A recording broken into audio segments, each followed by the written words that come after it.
आइए ज्योतिष फलादेश की श्रृंखला में चंद्रमा का दूसरे भाव में क्या फल होगा इसकी चर्चा करते हैं।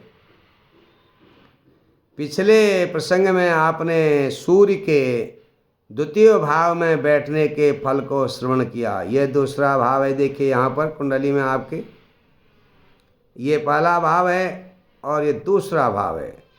दूसरा स्थान भी कहते हैं, इसे धन स्थान भी कहते हैं, इसे कुटुंब स्थान भी कहते हैं। यहाँ पर सूर्य का फल आपने पिछले वीडियो में सुना था। अब आइए चंद्रमा के होने से क्या फल होगा इसकी चर्चा करते हैं। हिमांशो वसुस्थान गे धान्य लाभ शरीरेति सौख्यम विलासोऽंगनानां कुटुंबे रतिर्जायते तस्य तुच्छं वसं दर्शने याति देवांगनापि हिमांशो वसुस्थानगे धान्य लाभ भवति। हिमांशु माने चंद्रमा, वसुस्थाने धन स्थान में अगर हो तो उसके जीवन में धन का लाभ होता है, धान्य का लाभ होता है। उस मनुष्य के जीवन में धन धान्य की कमी कभी नहीं होती।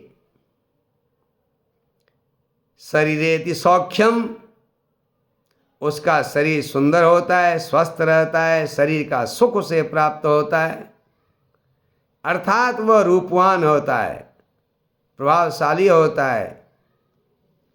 विलासोंगनानाम, उसे देख करके सुंदरियां स्त्रियां प्रसन्न रहती हैं। वह स्त्रियों के साथ अत्यंत प्रसन्न रहता है अथवा स्त्रियों का उसे सहयोग मिलता है, ऐसे कह सकते। कुटुंबे रतिर्जायते तस्य तुच्छम, कुटुंबे रति जायते तस्य तस्य कुटुंबे रति जायते, उसे अपने कुटुंब के प्रति बड़ा प्रेम होगा, रति होगी, लगाव होगा। कहने का मतलब धन स्थान पर अगर चंद्रमा हो तो वो जातक अपने परिवार का बड़ा ध्यान रखेगा, पारिवारिक जनों के प्रति उसका लगाव होगा।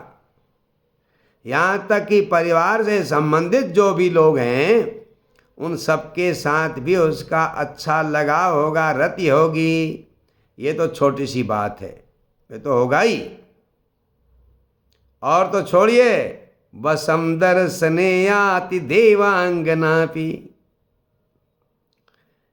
दर्शने तस्य दर्शने देवांगनापि वसम याति, उसके दर्शन से, उसको देखने मात्र से देवांगनाएं, दिव्य स्त्रियां, दिव्यांगनाएं, सुंदरियां दर्शन से ही उसका विश्वास कर लेती हैं, उसको वो उसके बस में हो जाती हैं। कहने का मतलब वो उनसे जो है जो भी बात कहता है वो विश्वास करती हैं और उसका सहयोग करती हैं। तो जिसके चंद्रमा दूसरे भाव में होगा तो उसको माना कि वह कहीं नौकरी कर रहा है वो आदमी, तो उससे ऊपर जो उसकी जो सीनियर है वो कोई स्त्री है तो वो उसको ज़रूर सहयोग करेगी, क्योंकि चंद्रमा के धन स्थान पर होने से स्त्रियों का ये कि शक्ति का, देवियों का सहयोग मिलता है। अब ये इस पर निर्भर करेगा, अगर चंद्रमा द्वितीय भाव में उच्चस्थ है, स्वराशि का है, मूल त्रिकोण का है, कहने का मतलब चंद्रमा दूसरे भाव में वृष राशि में है, कर्क राशि में है, अथवा मेष राशि में भी है, मित्र राशि में है, किसी भी सूर्य की राशि में, चंद्रमा की राशि में, मंगल की राशि में, बृहस्पति की राशि में अगर चंद्रमा दूसरे भाव में है, वो क्रमशः उस हिसाब से अधिक फल करने लगेगा।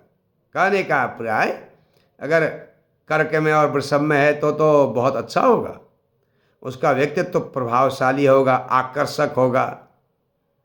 कन्या होगी तो वह रूपवती होगी काफ़ी, और वाक्पटु भी होगा क्योंकि चंद्र दूसरा वाणी स्थान है ना वहाँ पर। ऐसे ही कोई किसी के वश में थोड़ी हो जाएगा, उसका व्यवहार अच्छा होगा, उसकी वाणी अच्छी होगी, इसका मतलब ये भी है, तभी तो दूसरा उस पर विश्वास करेगा, उसमें बस उसके बस में होगा।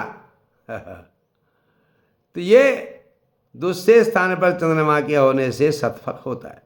अब दूसरे स्थान पर होने से फल तो अच्छा होगा ही, अब माना चंद्रमा नीच राशि में तब भी फल होगा, लेकिन उसका प्रभाव अच्छा, जो सुफल है, जो लाभदायक फल है, उसका प्रभाव थोड़ा कम हो सकता है। अगर चंद्रमा किसी पाप ग्रह के साथ हो तो और कम हो सकता है, प्रभाव तो होगा लेकिन कम होगा, वो सब बातें तो होंगी। तो इस प्रकार से चंद्रमा के तृतीय भाव में होने से अच्छा फल होता है।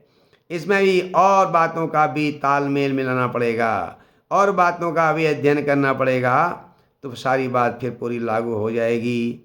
हर हर महादेव।